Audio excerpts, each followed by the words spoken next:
தொடர்ந்து இது பற்றி பேசுவதற்காக பத்திரிகையாளர் அரவிந்த் குணசேகர் நம்முடைய இணைந்திருக்கிறார். திரு அரவிந்த் குணசேகர், தராசு ஷியாம் பேசுறப்ப சொன்னாரு, தணிக்கை வாரியத்தோட இந்த செயல்பாடு ஒரு ஜனநாயகத்தை முடக்கிற மாதிரியான செயல் அப்படின்னு சொல்றாரு. நீங்க எப்படி பாக்குறீங்க? இந்த பொங்கலுக்கு தமிழ்நாட்டில் 2 பெரிய திரைப்படங்கள் வருவதாக இருந்தது. ஒன்று ஜனநாயகன், இரண்டாவது பராசக்தி. இரண்டுமே ஒரு பெரிய எதிர்பார்ப்புக்கு இடையே மக்கள் மத்தியில் பெரும் எதிர்பார்ப்புடன் பார்க்கப்பட்ட 2 படங்கள் தான் இந்த 2 படங்களும். ஜனநாயகனுக்கு என்ன பிரச்சனை என்பது நமக்கு தற்போது தெளிவாக தெரிந்து விட்டது. அதாவது சென்சார் போர்டில் இருக்கக்கூடிய 5 நபர்கள் இந்த படத்தை பார்த்து அதுல ஒருத்தர் அதுல திரு ஆட்சேபனையை தெரிவித்திருந்தாலும் அந்த புகாரின் அடிப்படையில இந்த படத்தை நாங்க ரிவைசிங் கமிட்டிக்கு அனுப்புறோம், இதுதான் நிலைப்பாடு அப்படின்னு அபிஷியலாவே சென்சார் போர்டு சொல்லியிருந்தாங்க. அந்த நிலைப்பாட்டிற்கு சென்னை உயர்நீதிமன்றத்தின் தனி நீதிபதி இல்லை, அது தவறான ஒரு நிலைப்பாடு.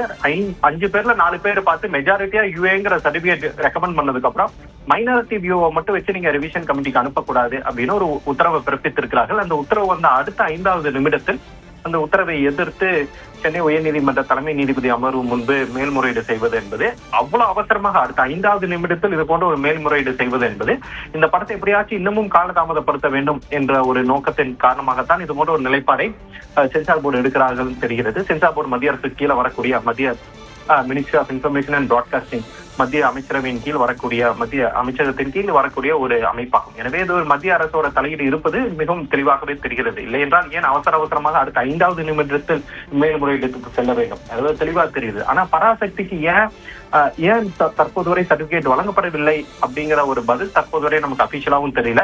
ஏன்னா எந்த இடத்துலயும் அபிஷியலா அதுக்கான காரணமும் சொல்லப்படவில்லை. ஆனால் நமக்கு தெளிவாக தெரிகிறது இந்த 2 படங்களையும் தற்போதைய நேரத்தில் இந்த 2 படங்களையும் காலதாமதப்படுத்த வேண்டும் என்பது மத்தியில் ஆளும் பாஜக அரசோட ஒரு நிலைப்பாடாக இருப்பதாகத்தான் தெரிகிறது. ஒரு திரைப்படத்தை சுதந்திரமாக திரையிடுவதற்கு கூட ஒரு சூழல் தற்போது இல்லை என்பது ஜனநாயகத்துக்கு எவ்வளவு பெரிய ஒரு அச்சுறுத்தல் பாதிப்பு ஏற்பட்டு வருகிறது என்பதை நாம் பார்க்க வேண்டும். ஏதோ 2 படத்தை அலோவ் பண்ணல, 2 படத்துக்கு இவ்வளவு பெரிய சிக்கல்ங்கிறது அந்த 2 படத்துல நடித்திருக்கக்கூடிய நடிகர்களோ அல்லது அந்த படத்தோட தயாரிப்பு நிறுவனத்திற்கான பிரச்சனை கிடையாது.